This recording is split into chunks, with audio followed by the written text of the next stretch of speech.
Pierre fait une merveilleuse déclaration dans sa lettre.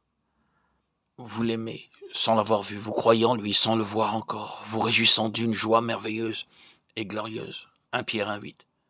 Vous ne le voyez pas encore, mais il est très réel pour vous. Comment est-ce que cela se peut? Parce que vous irez à Jérusalem ou à Capharnaüm pour avoir une entrevue avec lui? Pas du tout. Vous ne connaissez pas de cette manière. Votre connaissance est entièrement spirituelle. Cela doit être vrai, bien sûr, dès le commencement de la vie chrétienne.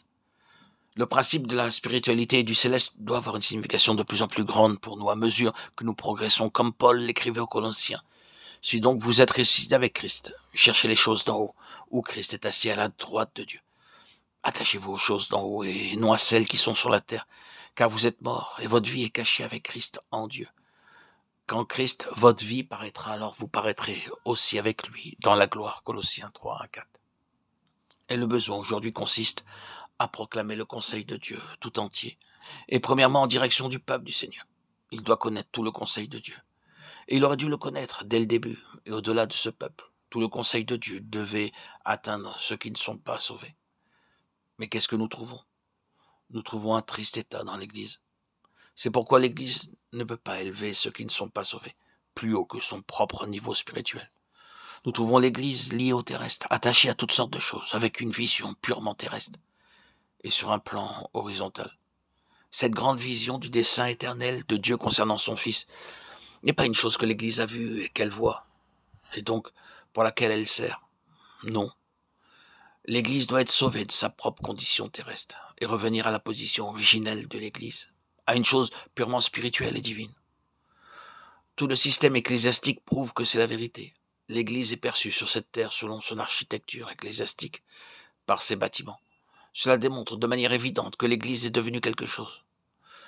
Plus le bâtiment sera orné, élaboré, impressionnant, et plus il sera démontré que l'Église est quelque chose. Mais c'est purement terrestre. Ce n'est pas du tout nécessaire pour une vie spirituelle véritable et authentique. Très souvent, la réelle spiritualité se trouve dans les lieux bien différents. Le témoignage se trouve simplement là où le peuple du Seigneur se rassemble, sous le ciel ouvert. Lorsque nous prédiquons, lorsque nous proclamons, la prédication doit être dirigée par le Saint-Esprit. Pour la simple raison, et c'est un principe clairement démontré dans le livre des Actes, que seul le Saint-Esprit a la divine connaissance pour savoir où sont ceux qui sont donnés à Christ et qui sont prêts à venir à lui. Vous ne pouvez pas juste aller dehors, bon gré mal gré, et être sûr du résultat. Paul a énoncé ce principe. Ils étaient empêchés par le Saint-Esprit d'annoncer la parole dans l'Asie. Ils se disposaient à entrer en Bithynie, mais l'Esprit de Jésus ne leur permit pas. Actes 16, 6, 7. Paul a pu aller en Bithynie et en Asie, à une autre période, mais non à ce moment-là. Le Saint-Esprit en assume la responsabilité. Empêchés par le Saint-Esprit, l'Esprit de Jésus ne leur permit pas. Pourquoi? C'est à cause de la souveraineté de Dieu.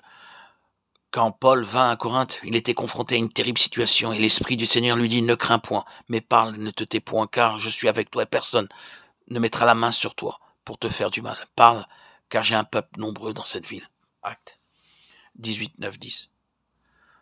Vous voyez l'œuvre des conseils éternels et de la préconnaissance. Le livre des Actes est constitué sur ce principe. Nous y voyons un homme seul traversant un désert. Dieu, dans le ciel, l'a vu et sait qu'il est prêt pour l'évangile et envoie Philippe pour entrer en contact avec lui. L'Esprit dit à Philippe, avance et approche-toi de ce char. Et au verset 39, l'Esprit du Seigneur enleva Philippe. Philippe se trouva dans Azote, d'où il alla jusqu'à Césarée, en évangélisant toutes les villes par lesquelles il passait. Acte 8, 26, 40. Ensuite, dans Césarée, il y avait un homme priant. Il demandait évidemment que le Seigneur le conduise et lui montre sa volonté. Il vivait jusqu'à la pleine mesure de la lumière qu'il avait reçue. Mais il en voulait encore plus. Le Seigneur dans le ciel a remarqué cela. Le Seigneur dit à Pierre, qui était loin de Joppé, va et entre en contact avec cet homme qui est prêt. Acte 10. C'est la souveraineté de l'Esprit en relation avec le conseil éternel et la préconnaissance. L'aspect essentiel, c'est que le Saint-Esprit doit provoquer la proclamation et la gouverner, sans quoi il y aura beaucoup d'efforts inutiles et beaucoup de temps perdu. Vous ne pouvez pas faire ce genre de choses en mettant en place des comités et en établissant des programmes. Vous devez être un instrument gouverné par le Saint-Esprit pour ce travail. car il a paru bon au Saint-Esprit et à nous. Acte 15, 28. C'est ainsi tout le long de cette voie étroite. Ce doit être un domaine où le Saint-Esprit a toute la responsabilité. La proclamation doit être gouvernée entièrement par lui, de cette manière, et initiée par lui.